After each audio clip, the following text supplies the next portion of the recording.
मेरी आवाज ही पहचान है गर याद रहे। ये लाइन्स है लता मंगेशकर जी की। और जिन्होंने बिल्कुल सही कहा है, एक आर्टिस्ट के लिए, स्पेशली एक सिंगर के लिए, उसका चेहरा, उसका नाम बाद में पहचाना जाता है, सबसे पहले उसकी आवाज होती है। हेलो दोस्तों, आप सभी का स्वागत करते हैं, वेलकम करते हैं आपके अपने रेडियो ज्ञानस्थल 89.6 एफएम के YouTube channel untangled by radio Gyansthal 89.6 FM की सीरीज कलाक्रम में। आज इसी क्रम में हमारे साथ गोंडा की स्वर कोकिला मिसेस किरण पांडे मौजूद हैं। हाय। धन्यवाद सर। दोस्तों, चूंकि इस मंच के जरिए हम आर्टिस्ट को इनवाइट करेंगे और यूं ही आपके सामने हम पॉडकास्ट के कई अलग अलग एपिसोड्स लाते हैं जिसमें अलग अलग लोगों से हमारी मुलाकात होती रहेगी। तो चूंकि आपको गोंडा की स्वर कोकिला कहा जाता है या यहाँ के लोग प्यार से आपको स्वर कोकिला बोलते हैं, आप बतौर सिंगर हैं, अपने अंदाज में एक अपना छोटा सा परिचय हमारे देखने वाले दर्शकों को दीजिए अपने अंदाज में। मेरा नाम किरण पांडे, मैं सरस्वती देवी नारी ज्ञानस्थली महाविद्यालय की संगीत प्रवक्ता हूँ। अगर मैं अपने बारे में बताऊं, अपना परिचय दूं, तो मैं ये कहना चाहूँगी कि मेरे आत्मा की जो आवाज़ है वो संगीत है और मैं उसकी साधिका हूँ। तो दो लाइन मैं आपको सुनाना चाहूँगी। और राग यमन, चूँकि मैं शास्त्रीय संगीत भी गाती हूँ, सिखाती हूँ, तो मैं आपको राग यमन के माध्यम से दो लाइन सुनाती हूँ।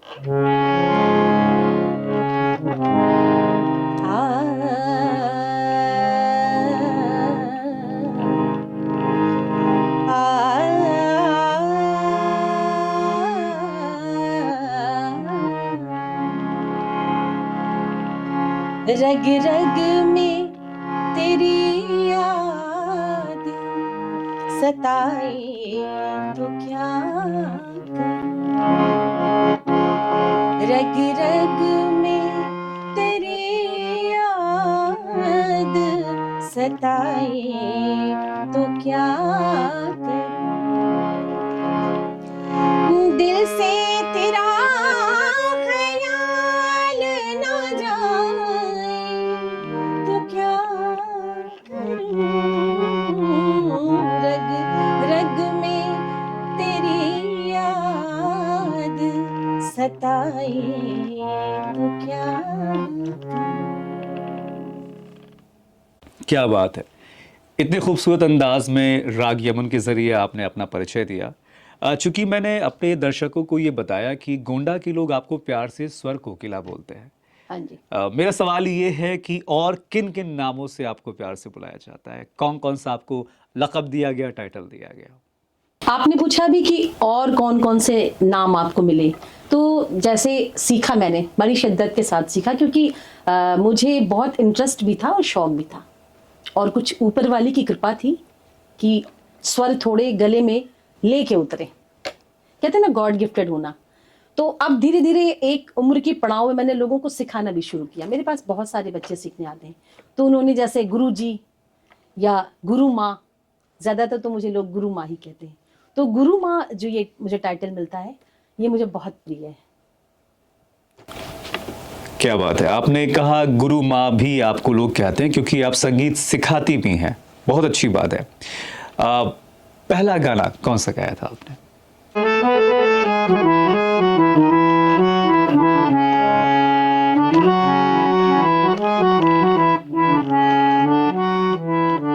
बस ये दो लाइन। जो सॉन्ग मैंने पहली बार गाया था, वो हमारे एक गुरु जी आया करते थे, उन्होंने मुझे पहली बार वो गाना सिखाया भी और मैंने सीखा भी। तो उस सॉन्ग की मैं दो लाइन आपको सुनाती हूँ।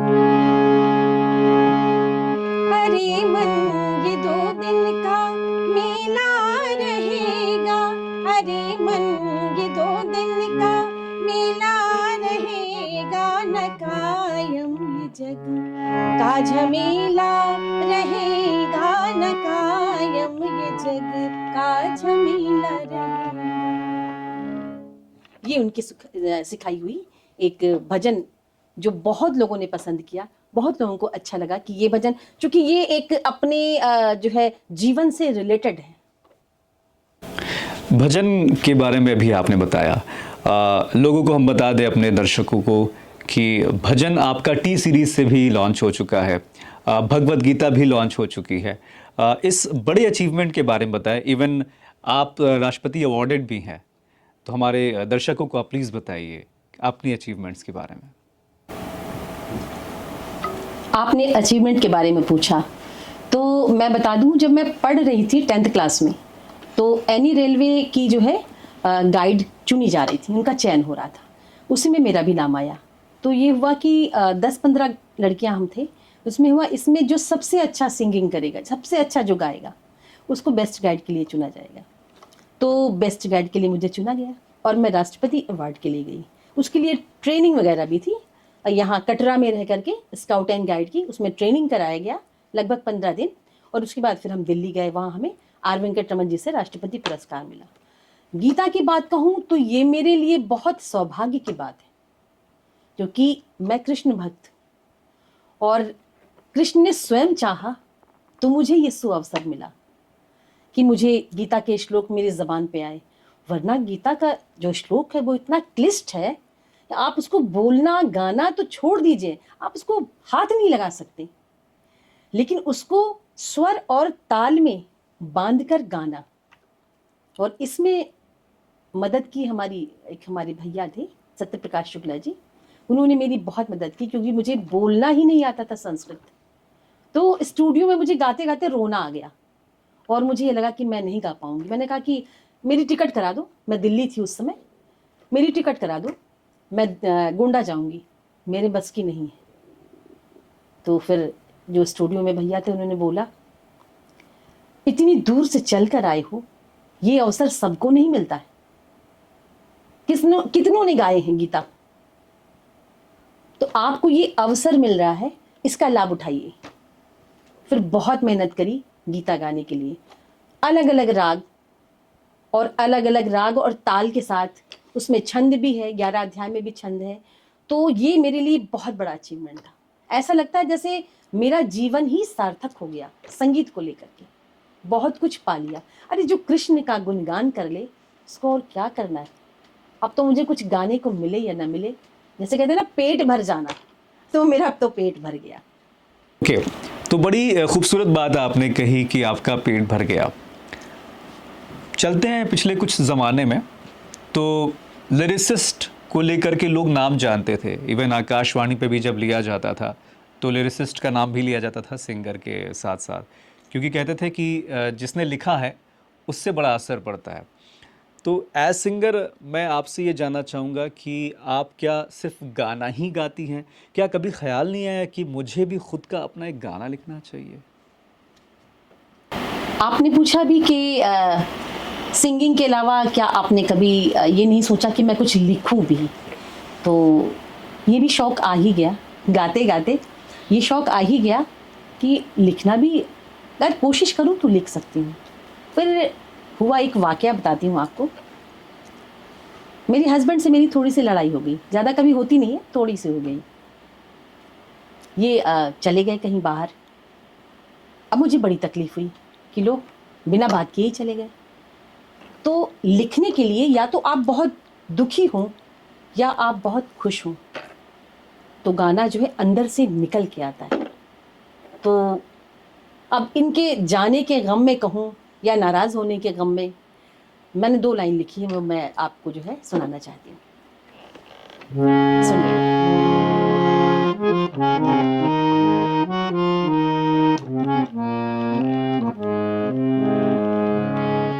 दूरी ना बढ़ाओ दिल की, समझो मेरे जज्बात।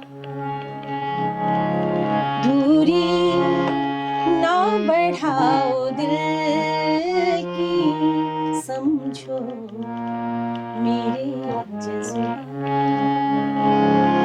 तुम मेरे हो, मेरे ही हो, तुम मेरे हो, मेरे ही हो, मैं हूँ तुम्हारे पास। दूरी ना बढ़ाओ दिल की, समझो मेरे जज्बात।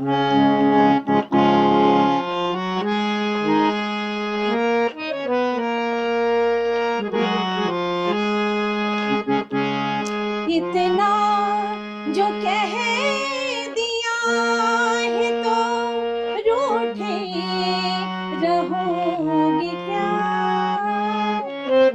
इतना जो कह दिया है तो रूठे रहोगे क्या?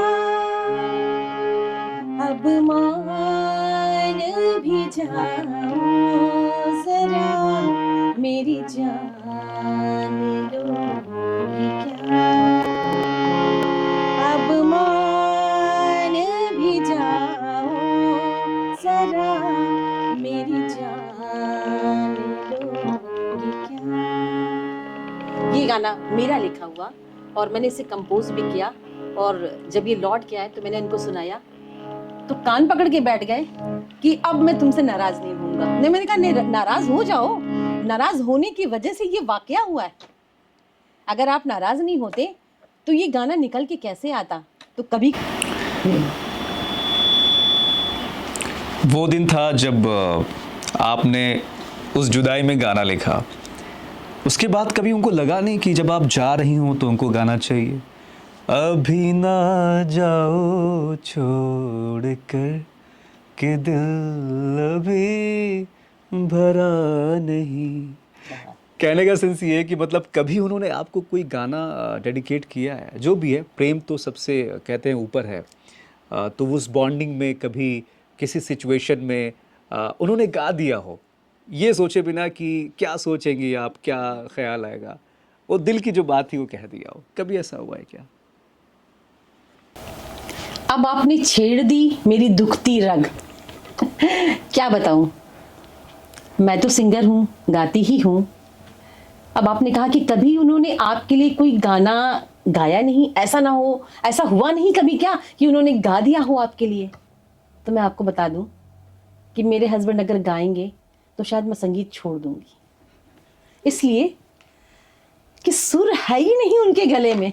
और मैंने बहुत कोशिश की कि मैं थोड़ा सा सिखा के कभी मुझे भी कोई सुनाने वाला हो जाए, लेकिन वाकई बहुत बेसुरे हैं, मैं क्या करूं। पर अच्छी बात यह है कि मेरा एक बेटा है, उसको भगवान ने गॉड गिफ्ट दे ही दिया है संगीत। पर मेरी बेटी अपने पिताजी पे है, सुर है लेकिन कच्चे सुर है। पर मेरे हस्बैंड कभी नहीं गा सकते। जब नाराज होंगे वो तो मुझे ही गाना पड़ेगा, क्योंकि उनके पास सुर तो है नहीं और मैं सिखा भी नहीं सकती हूँ, क्योंकि अगर मैं सिखाने बैठ जाऊंगी तो मैं अपने ही सुर भूल जाऊंगी कि मैंने गाया क्या। आपके एक्सपीरियंस से, आपकी बातों से ऐसा लगा है कि हाँ, शास्त्रीय संगीत से आप बहुत अच्छे से जुड़ी हुई हैं। जितने भी लोगों से मैं बात करता हूँ, स्पेशली पुराने सिंगर्स हैं, तो वो पुराने सिंगर्स की तारीफ करते कहते हैं बदलते वक्त के साथ उनको वो म्यूजिक अब समझ में नहीं आता। हालांकि दौर बदलता है, चीजें बदलती ही बदलती हैं, लेकिन अगर इस बदले हुए दौर को पुराने दौर से मिला दिया जाए, एक फ्यूजन किया जाए, तो जस्ट इमेजिन कैसा होगा। गाना है आज ब्लू है पानी पानी और दिन भी सनी सनी। इसको अगर आप शास्त्रीय संगीत की तरह गाए तो कैसा दिखेगा? बस मैं ये देखना चाह रहा हूं एक बार। वाह, क्या बात कही आपने, मजा आ गया भाई। मतलब जो गाना चल रहा है, जिसका रिदम इतना फास्ट है, उसको मैं अपने अंदाज में गा के दिखाऊं शास्त्रीय संगीत में। वाह भाई, बहुत अच्छा लगा मुझे सुन के ही, और मैं कोशिश करती हूँ।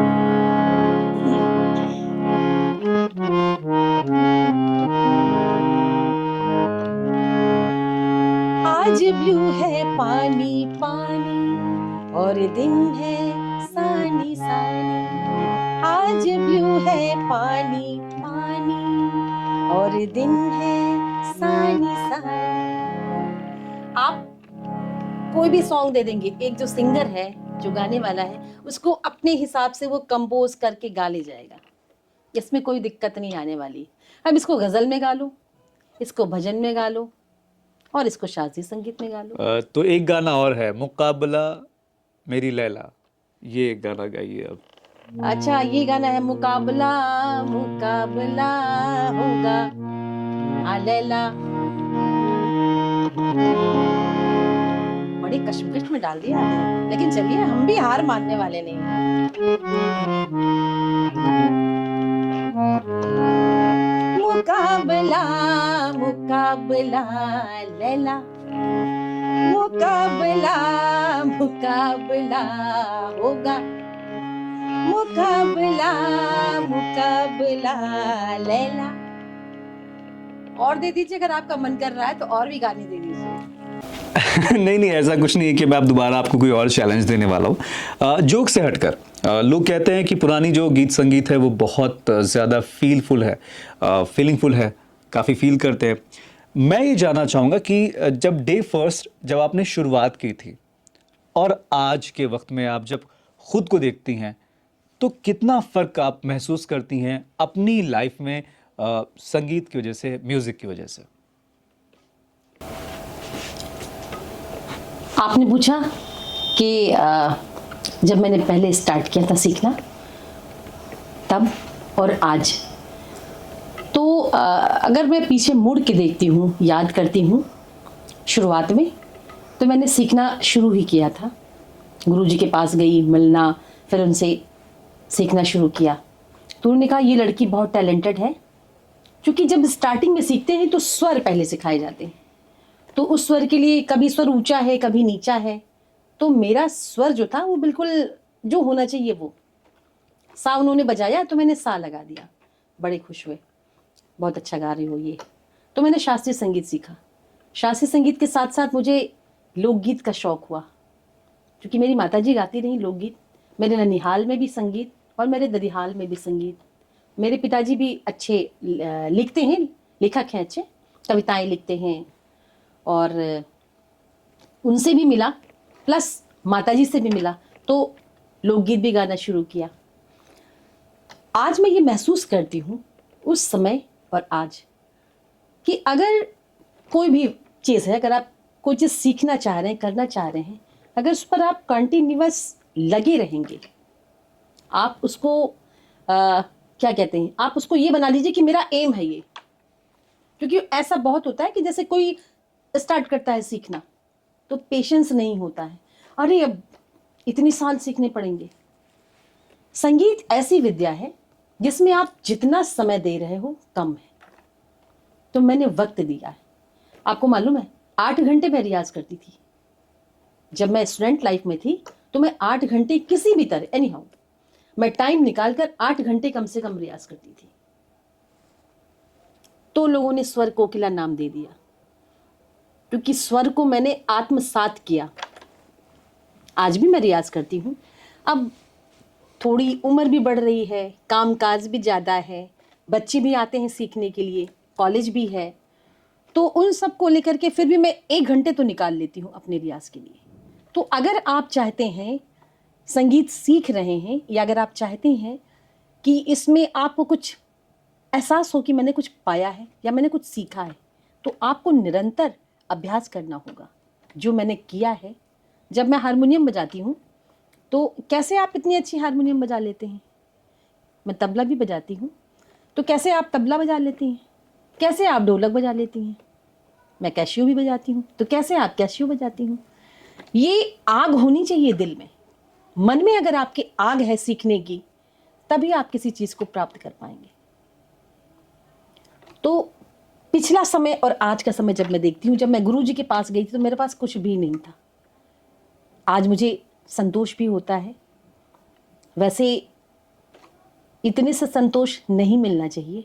मुझे लगता है मुझे दोबारा आना पड़ेगा, जन्म लेके मरूंगी तो फिर दोबारा आऊंगी, इसलिए कि मुझे जो चाहिए, जैसे मेरी आइडल रही है लता जी, तो वो मुकाम चाहिए। इसलिए मैं चाहती हूँ कि एक बार मैं दोबारा आऊँ, उतनी शक्ति, उतनी पावर परमात्मा मुझे फिर से गॉड गिफ्ट देकर संगीत को भेजे और मैं उसको अचीव कर सकूं। तो अभी थोड़ी कमी है, उसको दूर करना है। बात है, आपने संगीत से मोहब्बत के लिए दूसरे जन्म लेने तक की बात तक कह दी है। जाहिर है कि कितना जुड़ाव है आपका संगीत से। लेकिन मोहब्बत की जहाँ तक बात आती है, मुझे लगता है कि वो जन्म स्थान भी बहुत ख़ास हो जाता है किसी भी शख्स के लिए जहाँ वो पैदा होता है, जहाँ उसका जन्म होता है। गोंडा आपकी जन्मभूमि रही है। गोंडा को आपने क्या दिया, अगर मैं संगीत के रूप में जानना चाहूँ तो? गोंडा मेरी जन्मभूमि है और गोंडा से मुझे बहुत लगाव है। अगर मैं कहीं बाहर भी जाती हूँ और 1 दिन 4 दिन रह गए और किसी ने ये कहा ये शहर बहुत अच्छा है ना, बहुत अच्छा लग रहा है, तो मैं कहती हूँ कि बस 2-4 दिन के लिए। अच्छा तो मुझे गोंडा लगता है। और एक इत्तेफाक की बात बताऊँ, गोंडा गौरव गीत गाने की बात हो रही थी, किसी और को मिल गया, उसने गाया भी। अब लोगों ने सुनकर ऐसा कहा कि इसको और अच्छा भी किया जा सकता है। उन्होंने भी बहुत अच्छा गाया। मैंने कहा एक कोशिश अगर आप मुझे मौका दें तो एक कोशिश मैं भी कर लूँ। उस वक्त मैं दिल्ली जा रही थी और भगवद गीता की रिकॉर्डिंग हो रही थी। मौका भी था, दस्तूर भी। तो फिर मैंने कहा कि एक मौका मुझे दीजिए और मैं करके देखती हूँ। मैं वो गीत लेकर के और चली गई दिल्ली। मुझे जाना भी था। वहाँ बैठकर शुक्ला जी और मैंने और स्टूडियो में जो हमारा रिकॉर्डिस्ट था, मिलकर बैठकर हमने उसकी धुन बनाई पहले अपने हिसाब से, क्योंकि गोंडा गौरव गीत ऐसा लगे जब आपके कानों में पड़े उसके स्वर कि कमल खिल रहा है। ये चीज़ें आपके कानों में पड़ी और इसको हम अपने गानों के माध्यम से एक भाव उसमें ऐसा दे सकते हैं, तो उसको डालने का प्रयास किया है और वो मौका मुझे मिला और मेरा गाना यहाँ बहुत लोगों ने पसंद भी किया। तो मैं 2 लाइन आपको उसकी सुनाती हूँ, क्योंकि बहुत बड़ा है, मैं 2 लाइन सुनाती हूँ। प्लीज़।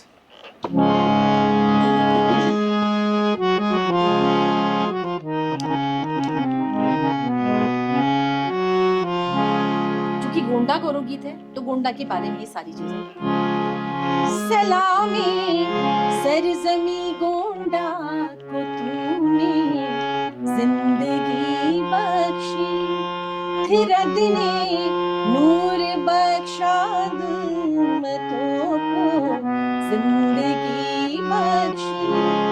सलामी सरजमी गोंडा को तूने जिंदगी बख्शी। ये है गोंडा यहाँ इखलाक का ये दस्तूर है, यहाँ पैदा हुए तुलसी बगल सरयू का पानी है। सलामी सरजमी गोंडा तूने जिंदगी बख्शी। सलामी सरजमी गोंडा को तूने जिंदगी बख्शी।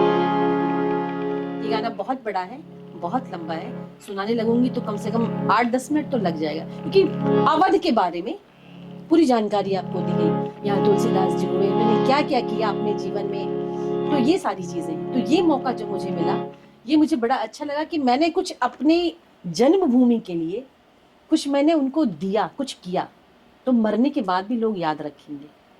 और ये ज़रूरी है कि आपको लोग जीते जी तो याद ही रखें, मरने के बाद भी आप याद किए जाएं।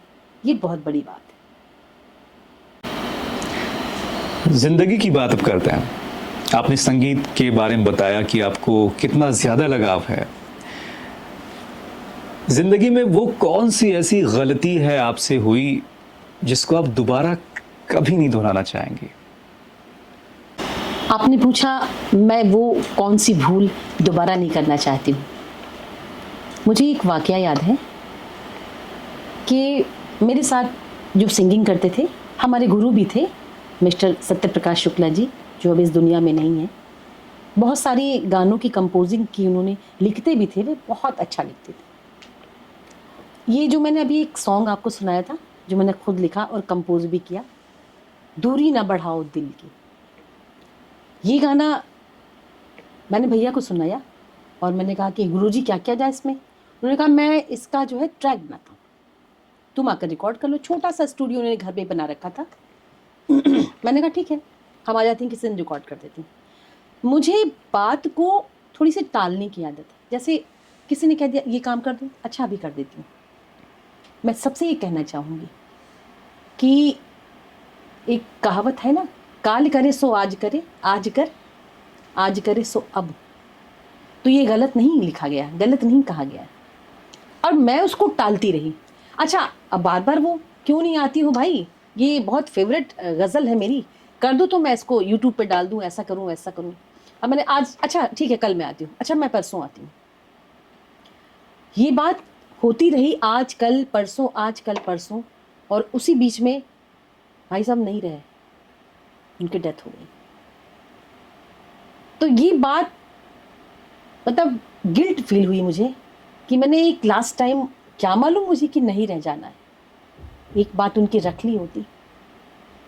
तो अगर मैं आपसे कहना भी चाहूँगी, आप सभी से कहना चाहूँगी कि अगर आप किसी को वक्त दे रहे हैं किसी काम के लिए कि ठीक है ये मुझे करना है और मैं कर दूंगा, तो इसको आप तुरंत करिए, क्योंकि वक्त निकल जाता है, किसी की जान का कोई भरोसा नहीं है, कब कौन चला जाए बीच से। और एक बात और कहूँगी, कोशिश ये हो कि हमेशा मीठा बोलें, कोई ऐसी बात ना बोल दें जिससे वो भी हर्ट हो जाए और बाद में आपको सोचकर फिर दुख हो, पूरी ज़िंदगी दुख हो कि अगर मैंने ऐसा, काश अगर मैंने ऐसे ना कहा होता। आपने बात की कि लाइफ में कई बार हम बहुत ज़्यादा लेट कर देते हैं, और आपकी स्टोरी से मुझे भी कुछ ऐसा याद आ गया कि लॉकडाउन का टाइम था, मेरा फ्रेंड मिलना चाह रहा था मुझसे और उसने कहा कि आके मिल लो। मैं किसी संस्था में काम कर रहा था, आउट ऑफ गोंडा था। मैंने कहा आके मिलता हूँ। उसका एक बार और कॉल आया, मैंने नहीं उठाया। आकर के मैं गोंडा शिफ्ट हुआ उसी हाल फिलहाल में, और कुछ दिन बाद गुज़रा तो उसकी शॉप के सामने से गुज़रा तो ऐसी हालचाल लेने के लिए, देखा तो था नहीं। घर पे उसी के नंबर से एक बार मेरे पास कॉल आया, तो एक बच्चा छोटा सा उसका था, वो बोल रहा था। तो जब मैंने पूछा हाँ बेटा कहाँ है, उसके पापा का नाम लिया मैंने, तो रोते हुए उसकी वाइफ की आवाज़ आई और बोला वो तो अभी 20 दिन पहले ख़त्म हो गए। ट्यूमर था, ब्रेन ट्यूमर। तो वो लास्ट बात मुझसे क्या कहना चाह रहा था, मैंने क्यों इतना ज़्यादा उसको हल्के में ले लिया कि मैं आ ही जाऊंगा, मिल ही लूंगा, कौन सी बड़ी बात है। वो रिग्रेट मेरे लिए आज भी जब भी सोचता हूँ, कहता हूँ ना, मुझे चैन से रहने नहीं देता है कि किसी की ज़िंदगी चली गई, काश को एक बार मिल लिया होता। क्या एज थी उसकी, क्या क्या हालात थे। तो ये एक इमोशनल पार्ट है लाइफ का, और शायद बहुत सारे लोगों के साथ ऐसा हो। तो बिल्कुल सही कहा आपने, देर नहीं करना चाहिए। जो वक्त दिया गया है इससे प्लीज़ अवेलेबल रहें आप।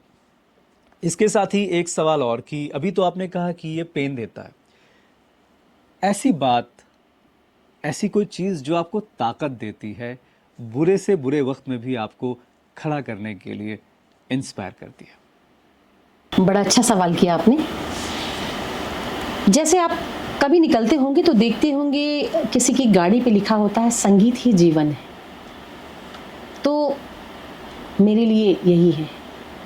अगर मैं ज़्यादा दुखी हो जाऊं, कुछ ऐसे राग हैं जैसे जिन रागों को अगर गा लिया जाए, आपको मालूम है रागों से रोगों का निदान भी होता है। तो जैसे आप बहुत दुखी हैं, आपने कुछ गा लिया तो आपको बहुत आराम मिल जाएगा, सुकून मिल जाएगा, इसको कहते हैं। क्योंकि परमात्मा की प्राप्ति का बहुत सरल माध्यम है ये। अगर आप उस ईश्वर अल्लाह को प्राप्त करना चाहते हैं और आपके पास, आपके जीवन में संगीत है, ये भी मैंने सुना है कुछ संतों के द्वारा कि जिनके अंदर संगीत होता है उनके प्राण बहुत आसानी से निकल जाते हैं। क्योंकि प्राण आसानी से निकलते नहीं हैं, प्राण को तो बहुत मुश्किल होता है निकलने में। लेकिन संगीत एक ऐसा माध्यम है जिसके सीढ़ियां चढ़कर आप उसको प्राप्त कर सकते हैं। वो कभी घी नहीं मांगता कि घी जलाओ मेरे सामने।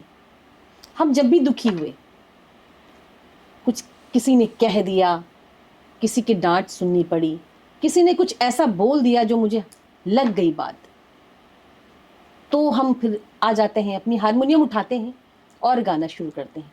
अब मैं आपको एक राग के माध्यम से, जैसे कभी कभी होता है ना, कुछ राग होती हैं जिनको गा के आपको सुकून मिले, तो मैं आपको भी सुकून दिलाना चाह रही हूँ। बिल्कुल। हमारे स्वरों के माध्यम से आप अभी सुनिए। सा नी धा म सा नी सा गा म धा नी सा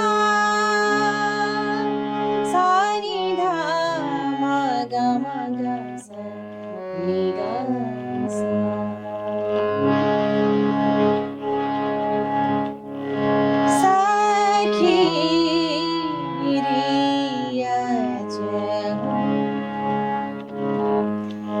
Saga saga maga saga mada maga maga saga mada ni da maga maga ga mada ni sa ni da maga maga sa sa ki ri aja saga ma saga sa maga saga mada ga maga da maga mada ni mada ma ni da ma da ni sa ni da ni saga ni sa ni ga sa ni saga ma saga sa maga sa ni saga ni sa ni ga sa ni da ni sa ni da mada ni mada ma ni da ma ga maga da maga saga ma saga sa maga sa sa ki ri ajahu बात तकत मोरी सामा गा मा गा सा नी गा सा गा सा नी दा मा नी दा मा गा दा मा सामा गा मा गा सा नी सा गा मा दा नी सा दा नी दा मा गा मा बाट तकत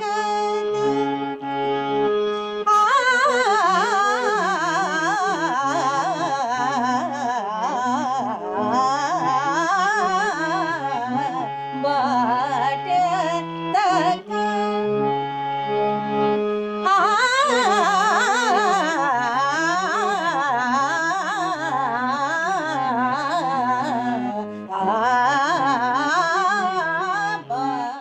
बाट तकत मोरी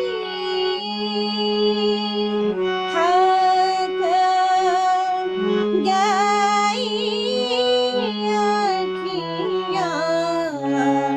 गिन गिन तारे बिताऊं सारी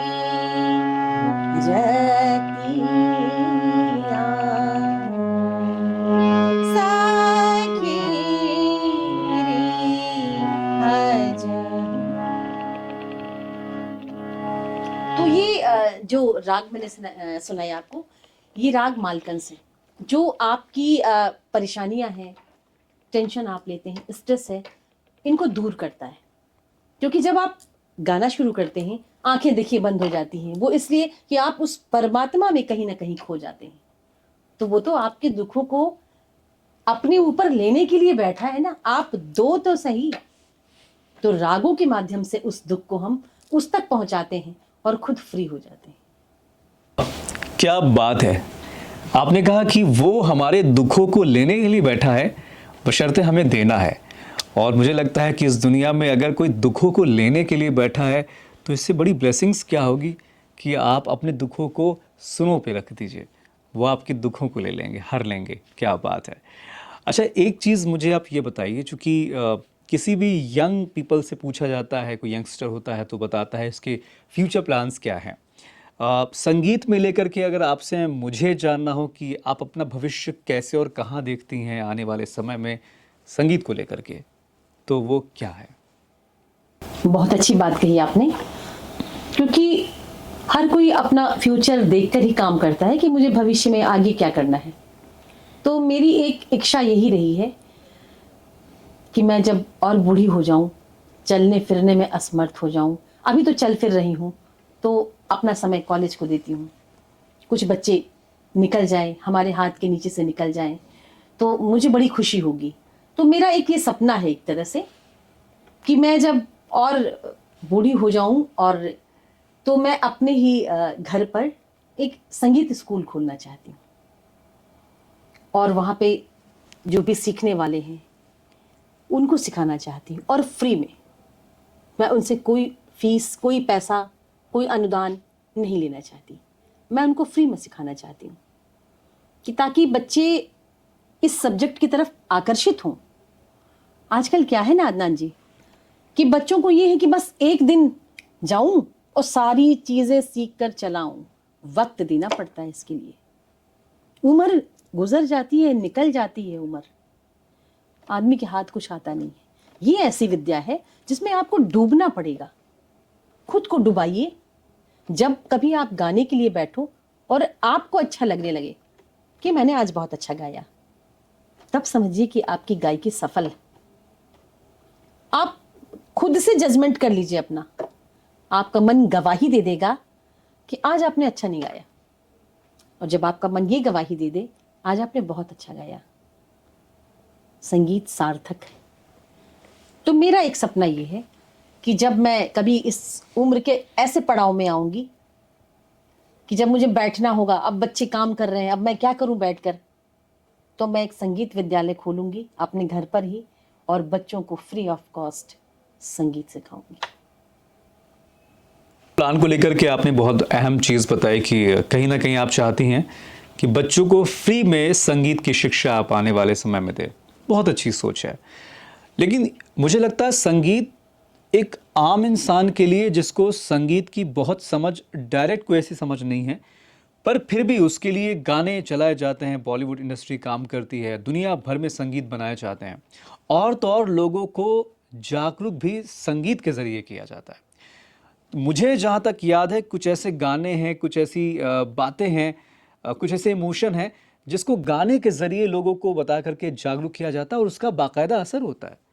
क्या कभी आपने ऐसा कुछ कदम उठाया है कि लोगों में एक पहल की है, एक अलख जगाई है, एक जागरूकता लाई है संगीत के द्वारा, अगर है और अगर है तो वो क्या है? मैंने मतलब मैं क्या कर सकती हूँ या मैंने क्या किया। मैं आपको बता दूं कि मैं लेखिका भी हूँ, लिखती भी हूँ। एक बार मैं घर से निकल रही थी, आगे चलकर मैंने देखा जाकर के कि बहुत गंदगी पड़ी है, तो धरती माता की तरफ निगाह गई। मैंने हाथ जोड़कर उनसे माफी मांगा और ये कहा कि माता, कितनी गंदगी बर्दाश्त करती हो। कम से कम हम जो कर सकते हैं, जैसे कूड़ा कहीं इधर उधर नहीं डालने का, कूड़ा गाड़ी आती है आप उसमें डालो, पढ़े लिखे लोग भी ऐसा करते हैं। तो जो आपसे बन पड़ता है, जो आप कर सकते हो, उसको तो एटलीस्ट करो। तो एक गाना याद आ गया, मतलब गाना बनना शुरू हो गया, और मैंने कुछ लोगों को बताया भी और गाया भी, सुनाया भी, तो उसका फर्क भी देखा। गुनगुनाते हुए मैं निकली तो मुझे गाना क्या याद आया, चंद लाइन सुनिए। स्वच्छ हो धरा, स्वच्छ आसमान, स्वच्छ हो धरा, स्वच्छ आसमान, स्वच्छ गोंडा, गोंडा मेरी शान, गोंडा मेरी जान। स्वच्छ हो धरा, स्वच्छ आसमान, वो स्वच्छ गोंडा, गोंडा मेरी शान, गोंडा मेरी जान। आओ एक गीत गुनगुनाए हम, स्वच्छता की ओर पग बढ़ाए हम। आओ एक गीत गुनगुनाए हम, स्वच्छता की ओर पग बढ़ाए हम। वो स्वच्छ गोंडा, गोंडा मेरी शान, गोंडा मेरी जान, गोंडा मेरी शान। तो चूंकि हम जहाँ रह रहे हैं, अगर हम अपने घर की सफाई करते हैं तो जहाँ रह रहे हैं उसके आसपास भी सफाई होनी चाहिए। इससे आप खुद स्वस्थ रहेंगे और दूसरों को स्वस्थ रखेंगे। तो ऐसे ही गाने कभी कभी आ जाते हैं, कहाँ से आते हैं वो ऊपर वाला जाने। तो चूंकि आपने बहुत अच्छे से गाना गाया और स्वच्छता को लेकर के, और मेरा भी मानना है कि गाने से जो असर आता है वो बहुत बड़ा होता है और बहुत गहरा होता है। अब चूंकि मेरा आपसे ये आखिरी सवाल है, सवाल ये है कि जो भी बच्चे या जो भी लोग इस क्षेत्र में आना चाहते हैं संगीत को सीखने के लिए, हाँ जी, इन शॉर्ट बताइए कि वो अपने साथ क्या लेकर के आए। मैं तो यही चाहूँगी, बहुत से बच्चे हैं ऐसे भी हैं, बहुत से लोग ऐसे हैं जो डरते हैं कि अरे मैं सीख पाऊंगा कि नहीं। पहले से डर के मत बैठो, कोशिश तो एक बार होनी चाहिए, क्योंकि कोशिश करने वालों की कभी हार नहीं होती। करेक्ट। और मैंने देखा है आजकल के जो नवयुवक हैं नशा करते हैं। हर चीज का नशा होता है, किसी को चाय का नशा है, किसी को शराब का नशा है, किसी को सिगरेट का नशा है। मैं कह रही हूं अगर नशा पालना है तो परमात्मा ने और कुछ भी दिया है। अरे संगीत का नशा पाल लो, सिंगिंग का नशा पाल लो। अगर सिंगिंग आप नहीं कर पा रहे हो, इंस्ट्रूमेंट आपके पास गिटार है, हारमोनियम है, तबला है, ढोलक है, बहुत सारे इंस्ट्रूमेंट हैं, किसी का नशा पाल लो। ये जो नशा है, शराब तो आपको खोखला कर देगी, बर्बाद कर देगी। नशा, वो नशा तो बर्बाद करने के लिए है, लेकिन जो ये नशा है ये आपको आदमी बना देगी। मतलब फिर आपको कोई चीज ढूंढना नहीं है अगर आप संगीत से जुड़ गए। ये विद्या परमात्मा ने हम कहते हैं कि गिफ्ट के रूप में दिया है। इससे जुड़िए, पहचानिए अपने आप को। ये हमें पहचान देती है। कौन जानता किरण पांडे को कि कौन है किरण पांडे, लेकिन आज लोग जानते हैं। गोंडा शहर की स्वर कोकिला, गोंडा में लोग जानते हैं। क्यों? इस संगीत ने मेरी पहचान बनाई। तो उसका नशा पालिए जो आपको पहचान दे जाए।